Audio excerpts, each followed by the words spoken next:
and gentlemen, today in this modern era, science is at its pinnacle of progress. But we should never forget the roots.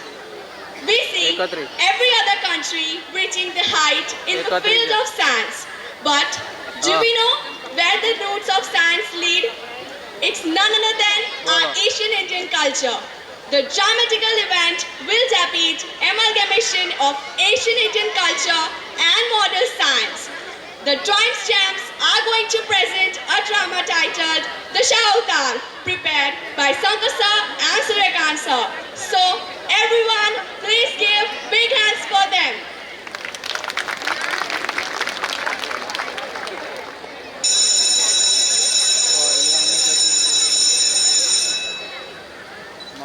Good morning, sir.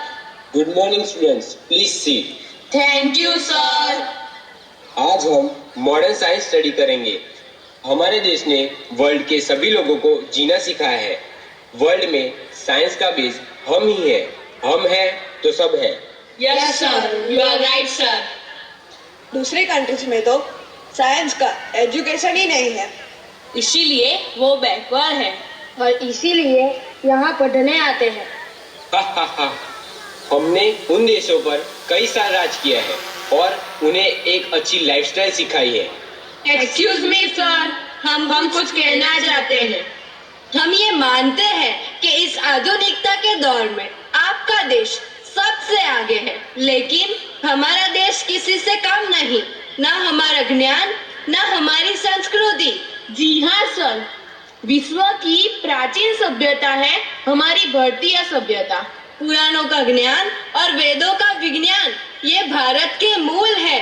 जब विश्व धरती के अस्तित्व से अनजान था, तब भारत 9 ग्रहों की उनके नाम के साथ पूजा करता था, और जब धरती के आकार का अनुमान लगाया जा रहा था, तब पुराणों में वर्णित वराह अवतार की कथा में पृथ्वी के गोल होने का प्रमाण भारत ने दिया। जब विश्व अज्ञानता के अंधेरे से जूझ रहा था, तब नालंदा और तक्षशिला जैसी विश्वविद्यालयों ने ज्ञान प्रदान किया था, और उस समय पूरे विश्व में अध्ययन और अध्यापन का एकमात्र केंद्र था भारत। और जिस प्रकार लोग आज आपके देश में आ रहे हैं, उसी तरह प्राचीन समय में अभ्यास के लिए दूर दूर देशों से लोग भारत आते थे। भारत ने सर्वप्रथम विश्व को सभ्यता, संस्कृति और विज्ञान का ज्ञान दिया है, इसीलिए वह विश्व गुरु कहलाया है। हम सब ये जानते हैं कि महान वैज्ञानिक चार्ल्स डार्विन ने सन 1859 में अपनी theory on the origin of species में जीव उत्पत्ति के विज्ञान को साबित किया है। लेकिन क्या हम यह जानते हैं कि डार्विन से भी पहले महर्षि श्री वेदव्यास जी ने अपनी रचना विष्णु पुराण में सर्वप्रथम जीव उत्पत्ति के विज्ञान को सिद्ध किया था, और वह भी 400 BCE में, मतलब कि चार्ल्स डार्विन की खोज से 2200 साल पहले। आइए हम आपको दिखाते हैं कि किस तरह से श्री वेदव्यास जी ने सृष्टि में जीव उत्पत्ति का वर्णन नारायण के दशावतार के स्वरूप में किया है।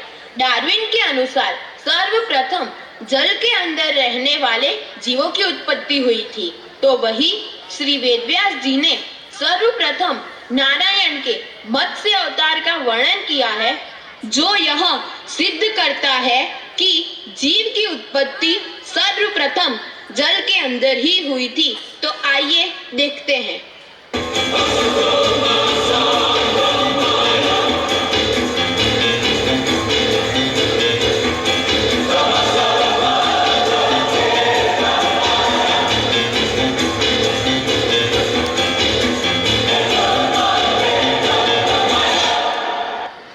मैं स्वयं श्री हरि नारायण का इस धरती पर सर्वप्रथम अवतरण हूँ।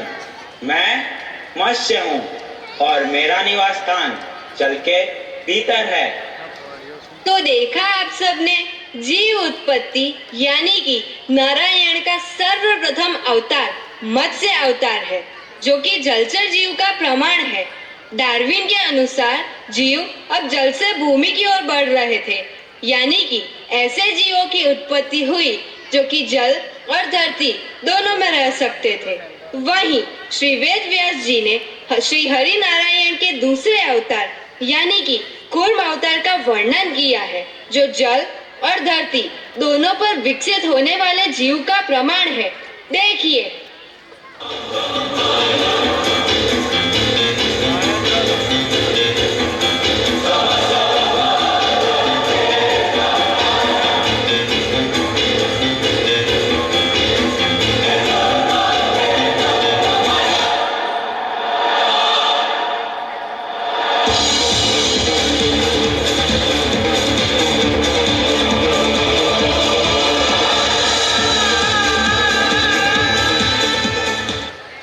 मैं स्वयं श्री हरि नारायण का इस धरती पर दूसरा अवतरण हूँ। मैं कूर्म हूँ।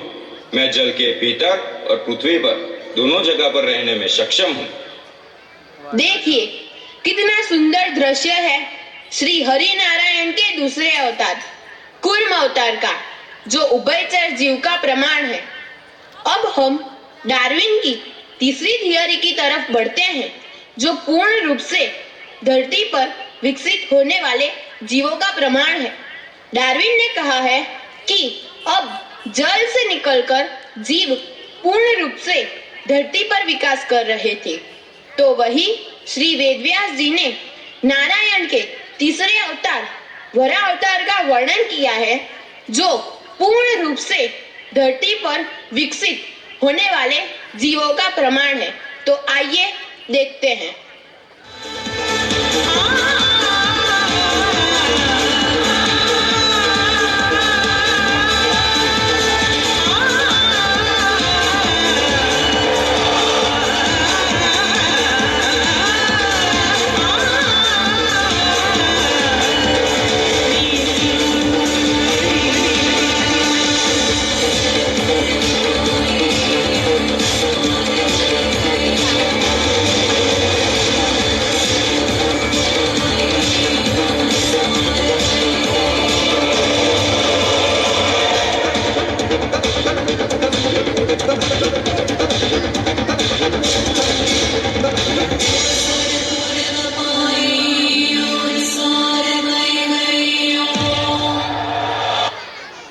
मैं स्वयं श्री हरि नारायण का तीसरा अवतरण हूँ।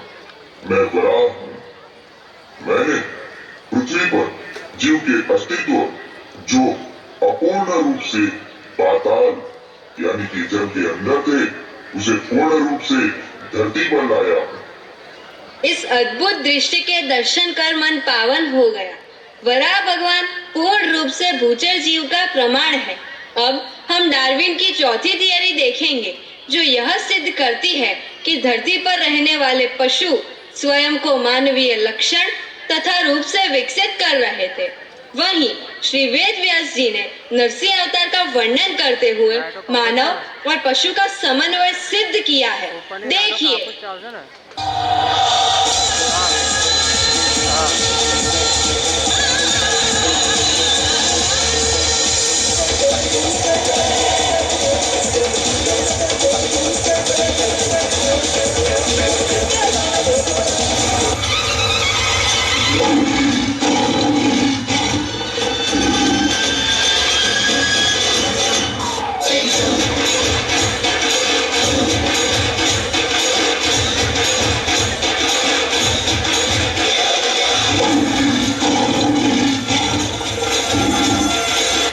मैं स्वयं श्री हरि नारायण का चतुर्थ अवतरण हूँ। मैं नर और सिंह का समन्वय हूँ और इसीलिए लोग मुझे नरसिंह कहते हैं। यह दृश्य कितना विस्मयकारी है। नरसिंह भगवान पशुओं में मानवीय विकास का प्रमाण है, अर्थात जीव की मानव यात्रा इन्हीं से शुरू हुई थी। अब हम डार्विन की पांचवी थियरी की तरफ बढ़ते हैं, जिसमें उन्होंने कहा था कि अब पशु से मानव बने जीव कद में छोटे थे, तो वही श्री वेदव्यास जी ने नारायण के पांचवें अवतार का वर्णन वामन अवतार से किया है। भगवान का वह अवतार जिसमें भगवान का अत्यंत ही लघु स्वरूप दिखाया गया है। तो आइए देखते हैं।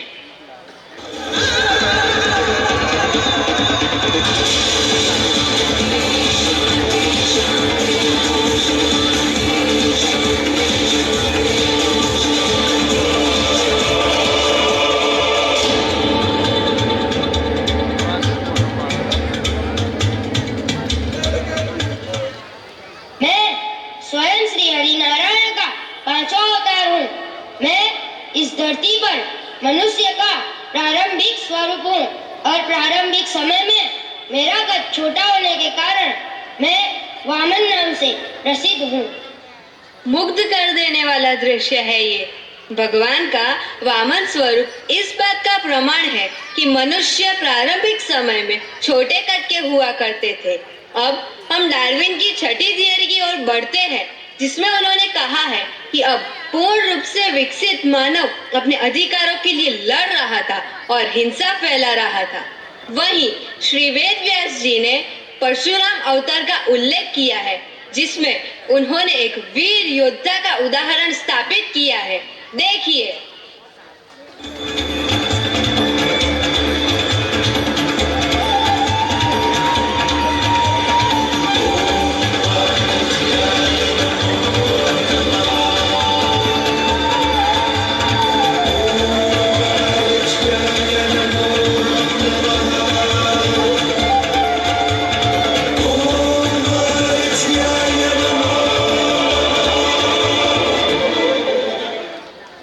मैं स्वयं श्री हरि नारायण का छठा अवतार हूं। मैं अपने अधिकारों के लिए लड़ने वाला मनुष्य हूं और मैंने परशु धारण किया है, इसीलिए लोग मुझे परशुराम कहते हैं। अत्यंत ही उत्तेजक स्वरूप है। भगवान का यही स्वरूप मानव के भौतिक विकास का प्रमाण है। अब हम डार्विन की सातवीं थियरी की तरफ बढ़ते हैं, जिसमें उन्होंने कहा था कि जब मानव ने भौतिक संपत्ति प्राप्त की, तब वह सभ्यता की स्थापना की ओर बढ़ा, जिसे उन्होंने सिविलाइज्ड ह्यूमन कहा था। वही श्री वेदव्यास जी ने विष्णु पुराण में नारायण के श्री राम अवतार का वर्णन किया है, जो मानव सभ्यता का एक श्रेष्ठ उदाहरण है। वर्तमान समय में मानव सभ्यता में जिस राम राज्य की हम कामना करते हैं, वह राम राज्य प्रभु श्री राम द्वारा ही स्थापित किया गया है। तो आइए देखते हैं।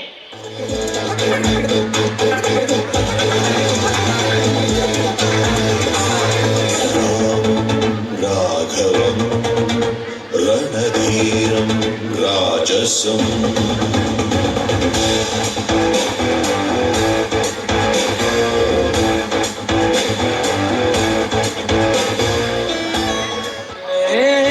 मंगल भवन अमंगल हारी, प्रभु सुदशरथ अजर बिहारी। राम सिया राम जय जय राम। राम सिया राम जय जय राम। मैं स्वयं श्री हरि नारायण का सातवां अवतार हूँ। मैंने श्रेष्ठ मानव समाज और सभ्यता का निर्माण किया है और समाज में मानवीय मर्यादाओं की स्थापना की है। मैं पुरुषों में उत्तम हूँ, इसीलिए मैं मर्यादा पुरुषोत्तम राम कहलाता हूँ। प्रभु का यह स्वरूप अत्यंत मनोहर है। प्रभु श्री राम मानव में सभ्यता और मर्यादा के विकास का प्रमाण है। अब हम डार्विन की आठवीं थियरी की तरफ बढ़ते हैं, जिसमें उन्होंने कहा है कि मानव सभ्यता स्थापित होने पर मानव ने सभ्यता के संचालन की ओर प्रगति की, अर्थात राजनीति। वहीं श्री वेद व्यास जी ने भगवान का आठवां अवतार श्री कृष्ण को बताया है। पूरे विश्व में कोई भी ऐसा देश और कोई भी ऐसा व्यक्ति नहीं होगा जो भगवान श्री कृष्ण और उनकी लीलाओं से परिचित न होगा। आइए हम देखते हैं।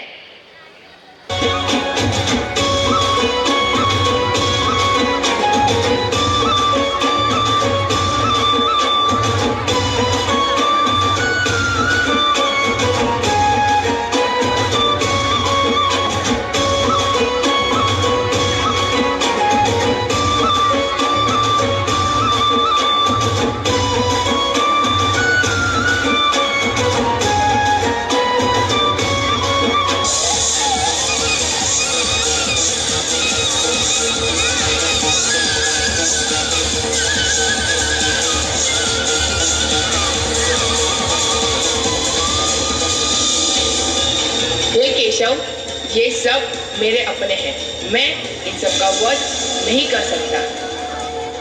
यहाँ उपस्थित सभी मनुष्यों की मृत्यु बनकर खड़ा हूं। तुम यदि शस्त्र नहीं उठाओगे तब भी मैं इन सब का वध कर दूंगा। इसलिए मोह का त्याग करो और अपने कर्तव्य को देखो। धर्म का भार उठाओ, गांडीव उठाकर शरसंधान करो।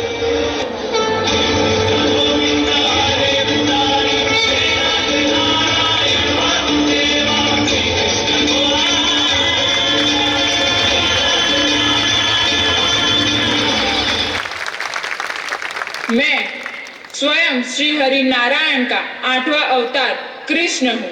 मैं अपनी लीलाओं के लिए विश्व में जाना जाता हूँ। मैंने समाज में श्रेष्ठ राजनीति का उदाहरण स्थापित किया है।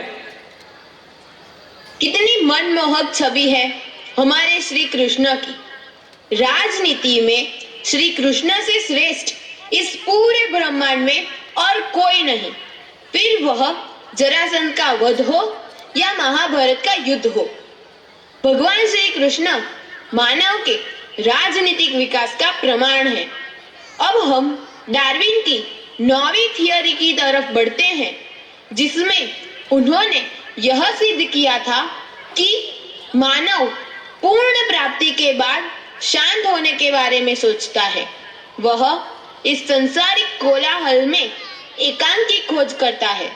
वही श्री वेदव्यास जी ने अपनी रचना में भगवान के 9वें अवतार अर्थात बुद्ध अवतार का वर्णन किया है, जो स्वयं शांति का प्रतीक माना जाता है। तो आइए देखते हैं।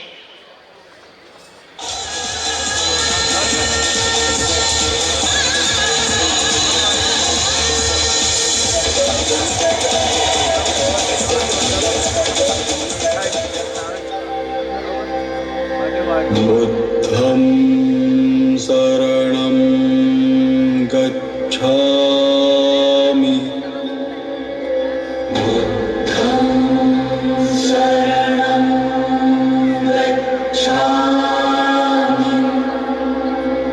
धम्मं शरणं गच्छामि। मैं स्वयं श्री हरि नारायण का 9वां अवतार हूँ। मैं बुद्ध हूँ। जिसे आप भौतिक सुख कहते हैं वही हमारी मानसिक अशांति का कारण है, और इसीलिए मैं शांति की खोज में निकल पड़ा हूँ और मानव के आंतरिक शांति का नया मार्ग स्थापित किया है। बुद्धं शरणं गच्छामि, बुद्धं शरणं गच्छामि अर्थात मैं शांति की शरण में जा रही हूँ। मैं भगवान बुद्ध की शरण में जा रही हूँ। भगवान बुद्ध स्वयं शांति की परिभाषा है और इस विश्व में शांति और सुलझे हुए मनुष्य का श्रेष्ठ उदाहरण है।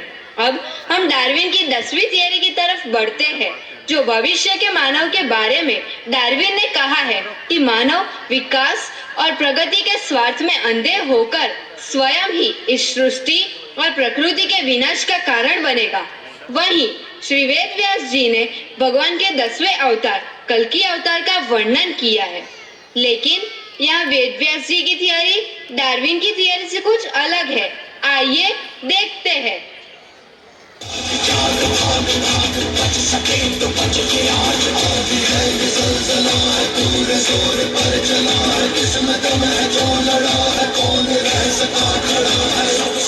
सबसे प्रबल शस्त्र रचित रक्त चरित रक्त चरित रक्त चरित रक्त चरित रक्त चरित रक्त चरित रक्त चरित रक्त चरित प्राणादं कलियुद्धम् अहं विष्णुरवतारम् आदित्यं संहारं कल्कि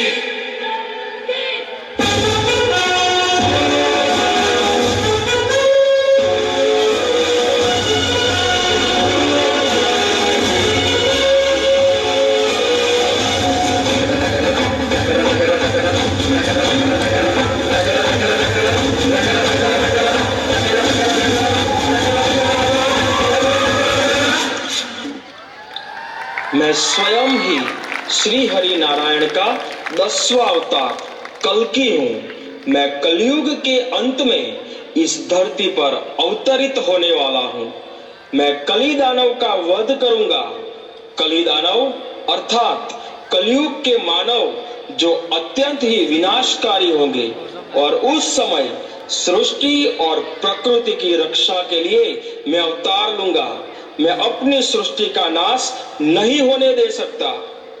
पुराणों में श्री हरि नारायण के 10वें अवतार कल्कि अवतार का वर्णन किया गया है। यह दृश्य देखकर भविष्य के लिए मन में दुख भी है और खुशी भी है। दुख इस बात का है कि आने वाले युग में मानव इस सृष्टि की क्या हालत कर देंगे, और खुशी इस बात की है कि भगवान स्वयं अपनी सृष्टि की रक्षा करेंगे। तो देखा आप सबने किस तरह से भारतीय ज्ञान और विज्ञान विश्व से कितना आगे है।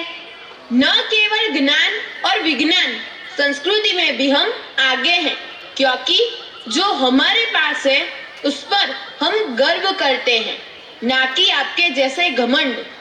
हमारे देश की सभ्यता हमें नम्र और विवेकी ही बनाती है।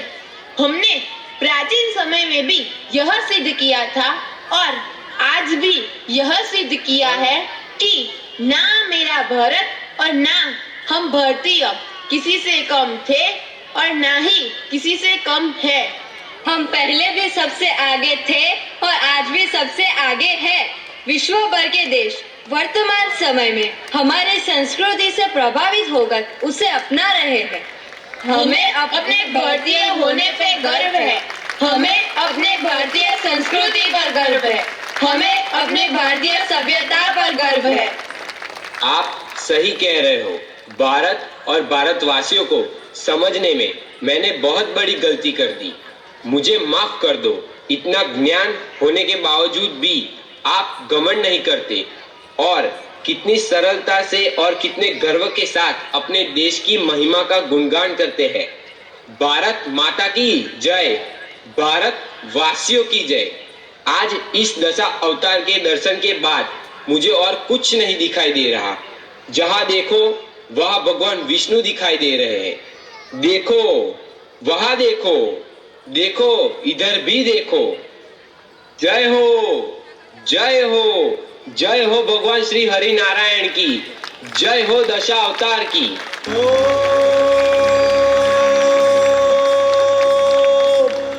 नमो नारायणाय।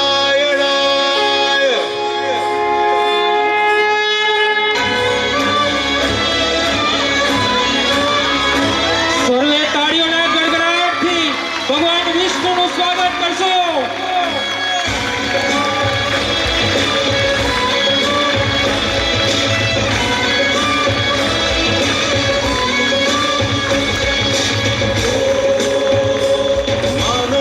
भगवान ना मानो तो पाषाण, देखो तो पाषाण जो पूजो तो भगवान। मानो तो भगवान ना मानो तो पाषाण, देखो तो पाषाण जो पूजो तो भगवान। अद्भुत, अद्भुत, बोलो भारत माता की। अद्भुत, अविस्मरणीय આ દશાવતાર નાટકને બિરદાવતા શાહપુરના વતની હાલ યુએસએ શ્રી ઈશ્વરભાઈ એમ પટેલ રૂપિયા 11,000 રોકડા આપી અને સન્માનિત કરે છે. આપણે એમને તાળીઓના ગડગડાટથી વધાવી લઈશું.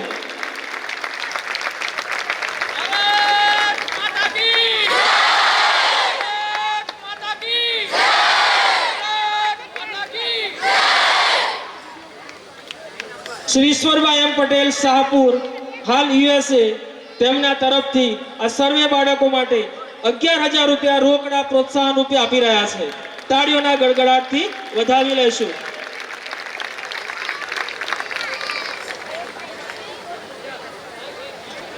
આજના રોજ વેસ્ટર્નના આંગણમાં જે કઈ ઇવેન્ટ થવાની છે તે દરેકે દરેક ઇવેન્ટ માટે રમણભાઈ પટેલ ભવાનીપુરાના વતની રૂપિયા 25,000 પ્રોત્સાહન રૂપે આપે છે. બાળકોના ઉત્સાહને વધારવા માટે તાળીઓના ગડગડાટથી તેમને વધાવી લઈશું.